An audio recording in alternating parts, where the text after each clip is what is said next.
जय श्री कृष्ण।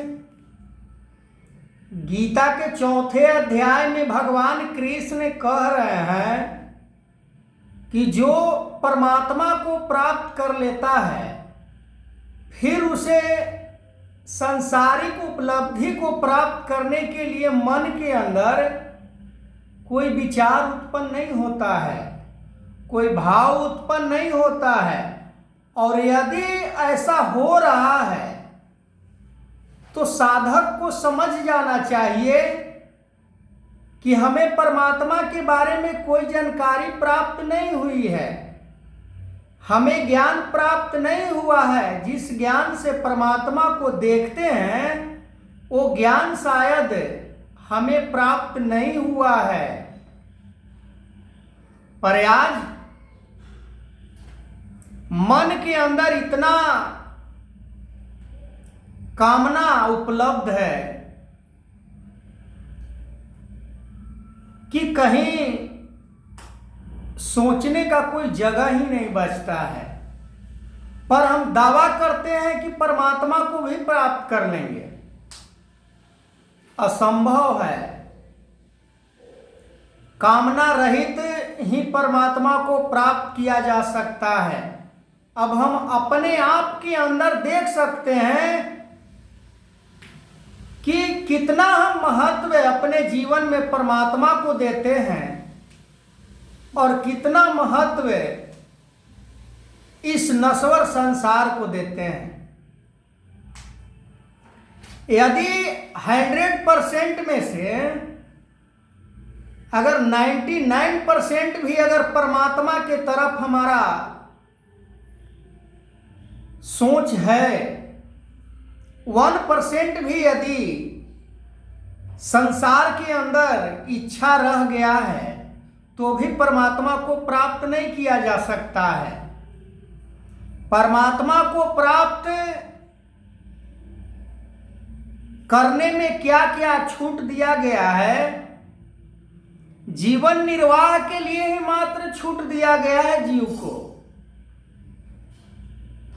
रहने के लिए कोई स्थान प्राप्त हो जाए, खाने के लिए कुछ भोजन प्राप्त हो जाए, पहनने के लिए कुछ वस्त्र प्राप्त हो जाए। पर आज लिबास का भी दिखावा होता है, आज अपने ऊंचे इमारत का भी दिखावा किया जाता है, आज अच्छे अच्छे मिष्ठान पकवान खान पीन का भी दिखावा किया जाता है।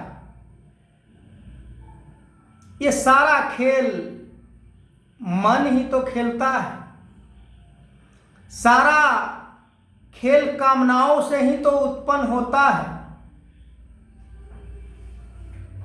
यदि बात की जाए भक्त सुदामा की, क्या दशा थी सुदामा की। न उनके पास पहनने का सही वस्त्र था, न रहने के लिए कहीं अच्छे घर था, और खाने के लिए तो बात ही छोड़ दिया जाए।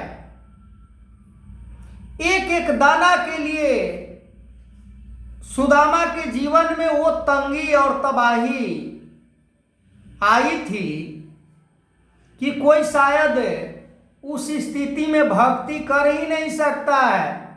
परमात्मा को भक्ति तो क्या, परमात्मा को नाम तक भी नहीं ले सकता है। पर आज ऐसी स्थिति तो नहीं है। बहुत बढ़िया स्थिति आज रहने के बावजूद भी इंसान इतना अपने आप से गिर चुका है कि जिसका कोई अंदाजा नहीं। माल खजाना का महत्व देने वाला, धन वैभव को महत्व देने वाला, वो परमात्मा को प्राप्त कैसे कर सकता है। अरे परमात्मा को तो प्राप्त अपने आप को मिटाकर किया जाता है। परमात्मा को तो प्राप्त अपने आप को खत्म करके किया जाता है, तभी तो कहा जाता है कि शीश दिए तो गुरु मिले तो भी सस्ता जान। धन वैभव की बात छोड़ दीजिए, अगर जान होता है तभी ये शरीर के अंदर जान है तो ही संसार के बारे में हम सोचते हैं और संसार के पीछे भागते हैं। यहां तो जान यानी सर कट गया तो फिर क्या मतलब रह गया। शीश दिए तो गुरु मिले, बर्बरी ने ऐसा किया था, अपने गुरु श्री कृष्ण को सर ही दे दिया था काट के कि ये लो।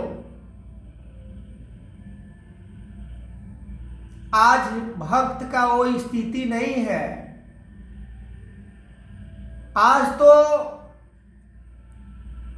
सतगुरु केवल तन मन धन ही समर्पित करवा रहे हैं, पर वो भी हम करने को तैयार नहीं हैं।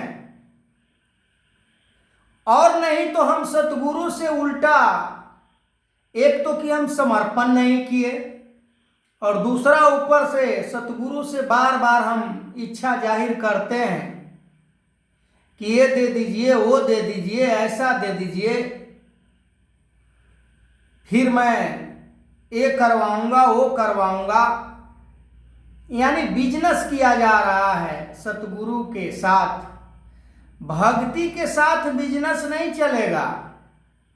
परमात्मा को प्राप्त करने के उपरांत बिजनेस का कोई रोल नहीं है। गुरु सिख आप गंवावे, गुरु सिख आप गिनावे नहीं। जो गुरु सिख होता है वो किसी लिहाज से अपने आप को गिनवाता नहीं है कि मैं दौलतमंद हूं, हमें आगे स्थान मिलना चाहिए, हम अच्छे वस्त्र पहनते हैं, हमें अच्छे कुर्सी मिलना चाहिए, हम अच्छे घराने से आते हैं, हमें अच्छा मान सम्मान मिलना चाहिए। भक्त के मन में ये सारे इच्छा, किसी प्रकार की इच्छा नहीं होती है। भक्त तो अपने गुरु के आगे बिक जाता है। जैसे राजा हरिश्चंद्र गुरु विश्वामित्र के आगे हार गए थे। राजा बलि की बात की जाए, बलि भी अपने आप को हार गए। वामन रूप में जब भगवान विष्णु अवतार लिए थे ब्राह्मण के रूप में, तो बलि हार गए थे। राजा कहलाने वाले राजा बलि। आगे मैं इस वीडियो को कंटिन्यू करूंगा, तब तक के लिए जय श्री कृष्ण।